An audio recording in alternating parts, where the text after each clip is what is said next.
अस्सलाम वालेकुम, welcome and welcome back to my channel. मैं हूँ अस्पा और आप देख रहे हैं मेरा यूट्यूब चैनल।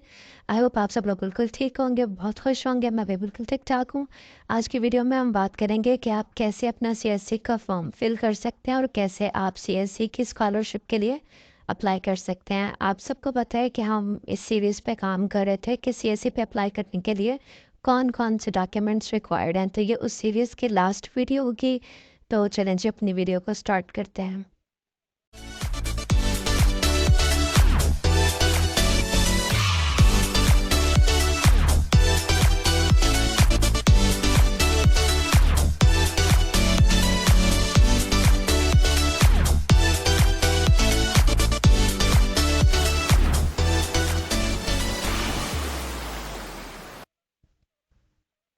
जैसा आप देख सकते हैं मेरी स्क्रीन पे वेब ब्राउज़र खुला हुआ है। यहाँ पे हम सर्च करेंगे campus.china.org।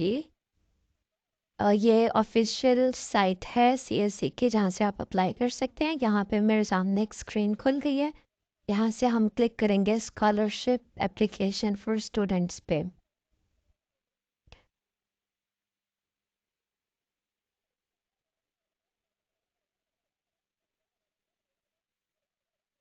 ओके, सो आप मेरी स्क्रीन पे देख सकते हैं ऑलरेडी एक साइन इन की ऑप्शन आ रही है। अगर आपने पहले से अकाउंट बनाया हुआ है तो आप यहाँ पे अपनी डिटेल्स एंटर कर देंगे।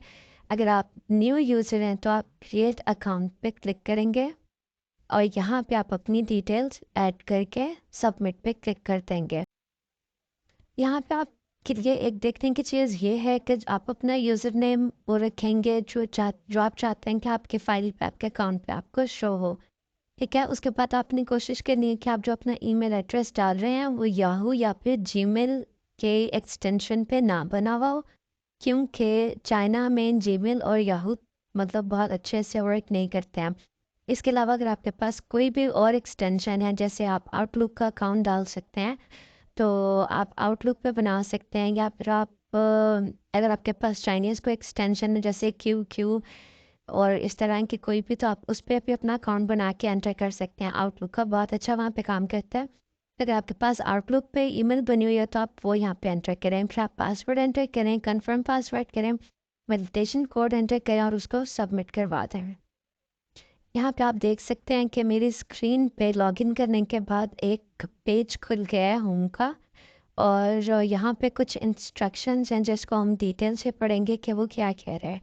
तो वो कहते हैं कि आपने जब अपनी पर्सनल डिटेल्स इनपुट करनी है स्टेप 1 में, तो आपने सबसे पहले क्लिक करना है एडिट पर्सनल डिटेल्स पे।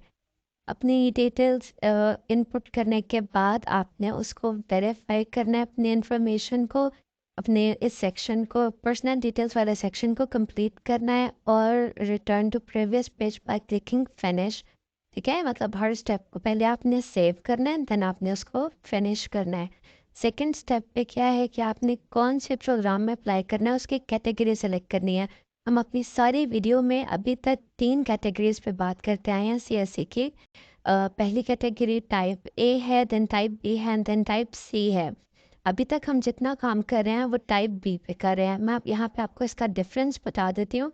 टाइप ए में क्या होता है कि आप अपनी कंट्री में जो भी आपके पास एजेंसी होती है, जैसे चाइनीज़ एम्बेसी है फॉर एग्जांपल, आप उसके थ्रू अप्लाई करते हैं। मतलब आप अपनी एप्लीकेशन फॉर्म चाइनीज़ एम्बेसी में सबमिट करवाते हैं। अगर आप वहाँ पे शॉर्ट लिस्ट होते हैं और कोई यूनिवर्सिटी आपको वहाँ से सिलेक्ट करती है, तो फिर आप फर्दर प्रोसीड करते हैं। टाइप ए पे आपका स्टाइपेंड थोड़ा ज़्यादा होता है as suppose to type B.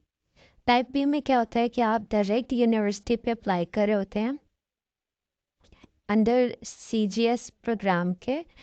Meaning ये है कि सीएससी के साथ जो यूनिवर्सिटीज़ रजिस्टर्ड हैं, आप डायरेक्ट उन एक फॉर्म अपना सीएससी पे फिल करेंगे और दूसरा आप जाके करेंगे यूनिवर्सिटी के वेबसाइट पे अपना पोर्टल बना के। ठीक है, और इस तरह से क्या होता है कि आपको यूनिवर्सिटी आपकी डायरेक्ट एप्लीकेशन असेस करती है, और अगर आप सिलेक्ट होते हैं तो फिर आप डॉक्यूमेंट सीएससी को फॉरवर्ड कर देती है, एंड उसके बाद आपको वीज़ा लेटर मिलता है और उसके बेस पे आप जाके अपना वीज़ा फाइल करते हैं एम्बेसी जाके।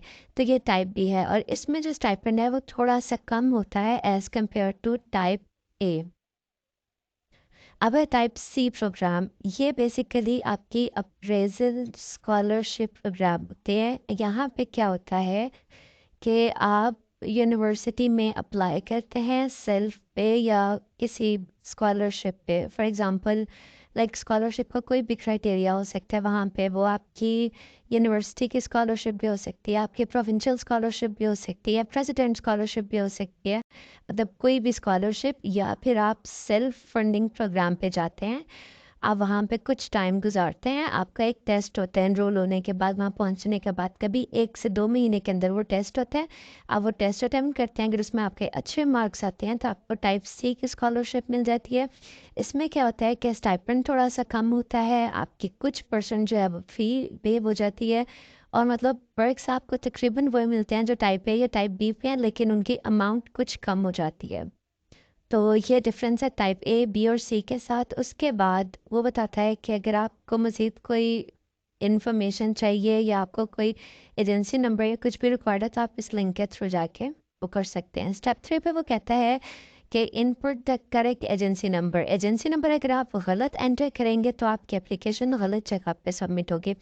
एजेंसी नंबर क्या होता है? ये वो एक नंबर है जो सीएसई ने अलॉट किया हुआ है यूनिवर्सिटी को।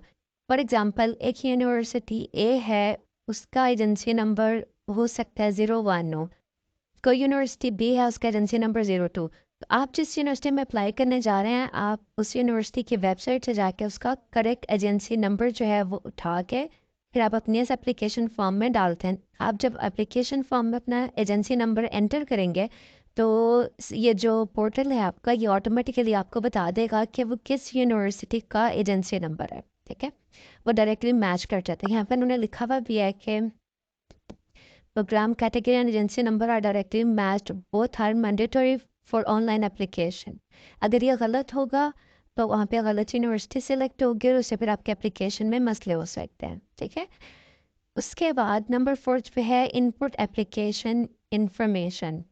जो टाइप ए के लिए सिलेक्ट होते हैं या फिर टाइप सी के लिए सिलेक्ट होते हैं, उनको फर्दर लैंग्वेज प्रोफिशेंसी और स्टडी प्लान जो है वो अपलोड करने होते हैं, एज वेल एज साथ में जो भी सपोर्टिंग डॉक्यूमेंट्स होते हैं वो भी वो अपलोड करते हैं। अगर सपोर्टिंग डॉक्यूमेंट्स में कोई नेसेसरी डॉक्यूमेंट है जो सीएससी को रिक्वायर्ड है तो वो आपको खुद ही बता देते हैं कि आप ये वाला डॉक्यूमेंट भी अपलोड करें, देन आप सबमिट पे क्लिक करके अपने एप्लीकेशन को कंप्लीट कर देते हैं।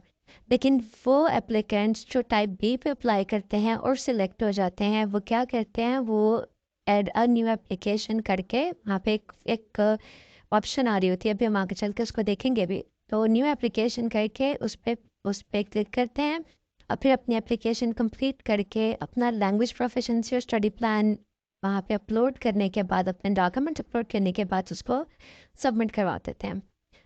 हमेशा याद रखिएगा, आपने जब भी एप्लीकेशन फिल करनी है उसको फाइनल सबमिशन से पहले पहले आपने उसको रीड करना है एटलीस्ट 2 दफ़ा, ताकि अगर आपने कोई स्पेलिंग की मिस्टेक की हुई है, कोई अपना पासपोर्ट नंबर गलत डाला हुआ है या कोई भी एरर है, आपका एड्रेस गलत है या कुछ भी है, तो आप उसकी करेक्शन कर सकें। क्योंकि एक दफ़ा अगर आपकी एप्लीकेशन सबमिट हो गई फिर आपके पास चांस नहीं है कि आप जाके अपनी डिटेल्स को रीराइट कर सकें। जब टाइप ए पे आप अप्लाई कर रहे होते हैं तो आप अपना जो एप्लीकेंट है वो चूज़ करता है अपनी एप्लीकेशन में अपने प्रेफरेंस इंस्टीट्यूट की, और सिस्टम जो है वो ऑटोमेटिकली उन इंस्टीट्यूट्स में अवेलेबल प्रोग्राम्स जो है वो उसको शो करके उसके स्टूडेंट कैटेगरी और उसकी टीचिंग लैंग्वेज के अकॉर्डिंग जो है वो उसको मैच कर देता है। लेकिन जब आप टाइप बी या टाइप सी पे अप्लाई कर रहे होते हैं तो आप अपना डिसिप्लिन और जो आपका मेजर है जिसमें आप अप्लाई करें वो आप चूज़ करते हैं। उसके बाद सिस्टम आपको ऑटोमेटिकली जो है वो अवेलेबल मेजर्स के साथ चूज़ करवा देता है उन यूनिवर्सिटीज़ में जहाँ पे आप अप्लाई करें, based your student category and prefer teaching language. और उसके बाद स्टेप 5 पे ये है कि अगेन मैं रिपीट करूँगी, जब आप एक दफ़ा अपनी एप्लीकेशन सबमिट करवा देते हैं then there is no chance कि आप जाके अपनी पर्सनल डिटेल्स में एप्लीकेशन इन्फॉर्मेशन में किसी भी तरह की कोई अमेंडमेंट कर सकें। तो हमेशा याद रखिएगा कि एप्लीकेशन सबमिट करवाने से पहले आप एटलीस्ट 2 दफ़ा उसको रीड करें। अगर कोई मसला हो तो उसको रीराइट करते हैं या री एडिट करते हैं। उसके बाद आप अपनी एप्लीकेशन को सेव करते हैं और फिर प्रिंट एप्लीकेशन फॉर्म पे क्लिक करते हैं और अपनी एप्लीकेशन को डाउनलोड कर देते हैं। स्टेप 7 में क्या है कि यहाँ पे रेड में बोल्ड करके एक पैराग्राफ लिखा हुआ है जिसमें वो कहता है कि जो सीएससी है, चाइना स्कॉलरशिप काउंसिल, उसका ना तो कोई एजेंट है और ना ही कोई उसके लिए कोई ऐसी ऑथराइज बॉडी है, कोई गवर्निंग बॉडी है उसके बिहाफ पे जो इन चीज़ों से डील करे। तो आपने हर तरह के एजेंट से बचना है सबसे पहले तो, और आपने जब अपनी एप्लीकेशन सबमिट करवानी है आपने कोशिश करनी है आप खुद अपना पोर्टल बनाएं, खुद अपनी सारी डिटेल्स पुट करें, क्योंकि ईमेल्स डायरेक्टली आपको आनी है, डॉक्यूमेंट डायरेक्टली आपसे सीएससी को रिक्वायर्ड है। तो एजेंट ने आपसे आपकी सारी डिटेल्स लेके एक एप्लीकेशन फॉर्म फिल करने के पैसे आपसे ले लेने हैं। तो जब सारा प्रोसेस ऑनलाइन पड़ा हुआ है तो बेहतर यह है कि आप अपना काम खुद करें। ठीक है, अच्छा अब आप देख रहे हैं यहाँ पे इन्होंने एक और चीज़ लिखी हुई है, application with incorrect agency number will not be processed. तो एजेंसी नंबर बेहतर है आप जिस यूनिवर्सिटी में अप्लाई करें उसकी वेबसाइट से जाके उसको वहाँ से एजेंसी नंबर लें और किसी फाइल पे, एक्सेल की शीट पे या फिर वर्ड फाइल पे या गूगल डॉक्स पे, जो आपके लिए कन्वीनियंट है, जहाँ जो आप यूज़ करते हैं, आप वहाँ पे जाके उसको सेव कर लें ताकि आप भूलें ना और आप लिखते हुए कोई गलती ना करें। नेक्स्ट स्टेप है हमारा एप्लीकेशन ऑनलाइन। यहाँ से हम जो है वो अपनी एप्लीकेशन को फिल करेंगे, अपनी एप्लीकेशन स्टार्ट करेंगे।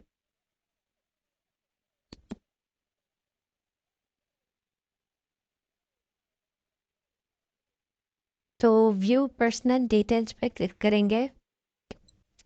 यहाँ पे आपके पास है आपका given name as per your passport, आपका surname as per your passport, आपका चाइनीज़ नेम अगर आपके पास है, अगर नहीं है तो आप इसको ब्लैंक छोड़ देंगे।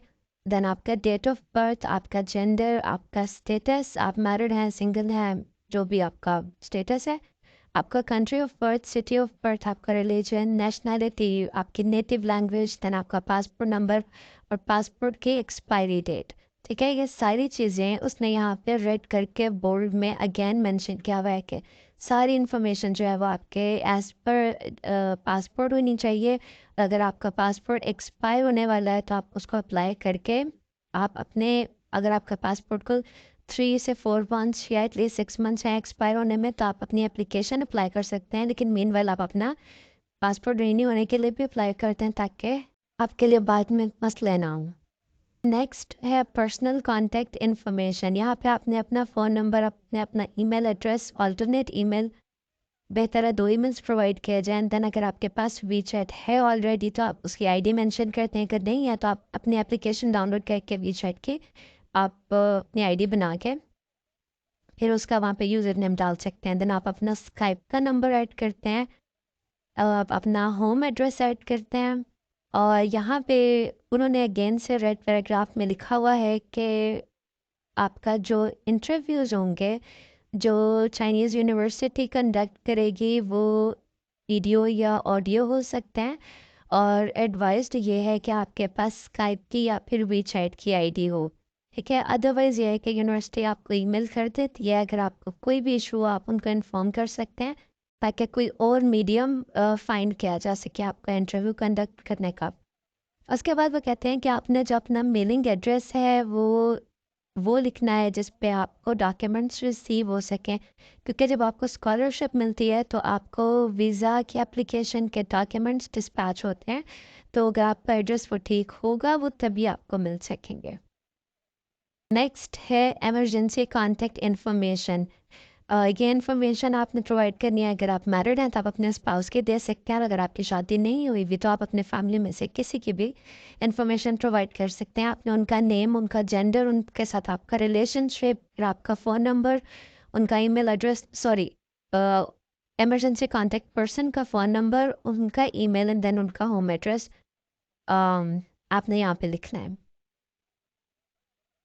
एजुकेशन एंड एम्प्लॉयमेंट हिस्ट्री में आपने यहाँ पे अपनी एजुकेशन एंटर करनी है। सबसे पहले आपकी हाईएस्ट एजुकेशन आएगी, वो जो भी है आप वो अपना फील्ड ऑफ स्टडी, अपना कंट्री आपने कहाँ से की है वो डिग्री, आपके इंस्टीट्यूट का नेम, कब से कब तक की थी और डिग्री कौन सी है वो एंटर करेंगे। उसके बाद आपके बाकी एजुकेशनल सर्टिफिकेट्स आएंगे। जैसे अगर आपने मास्टर्स किया हुआ है तो हाईएस्ट आपका मास्टर्स होगा और अदर में आपका बैचलर्स और फिर आपका इंटरमीडिएट और आपका हाई स्कूल आएगा। अगर आप वहीं पे काम कर रहे हैं या करते रहे हैं तो आप उसकी डिटेल्स भी एंटर कर सकते हैं। अपने एम्प्लॉयर का नेम, आपका क्या काम था, क्या डेजिग्नेशन थी, टाइटल एंड पोजीशन क्या था और एम्प्लॉयमेंट का ड्यूरेशन क्या था। अदर कॉन्टेक्ट्स, अदर कॉन्टेक्ट्स में आपने उस कॉन्टेक्ट पर्सन का या उस ऑर्गेनाइजेशन का नाम देना है जो चाइना में हो। अगर कोई चाइना में है तो आप उसकी डिटेल्स एंटर कर सकते हैं, अगर नहीं है तो आप इसको ब्लैंक भी छोड़ सकते हैं। लास्ट इसका सेक्शन है फैमिली मेम्बर्स।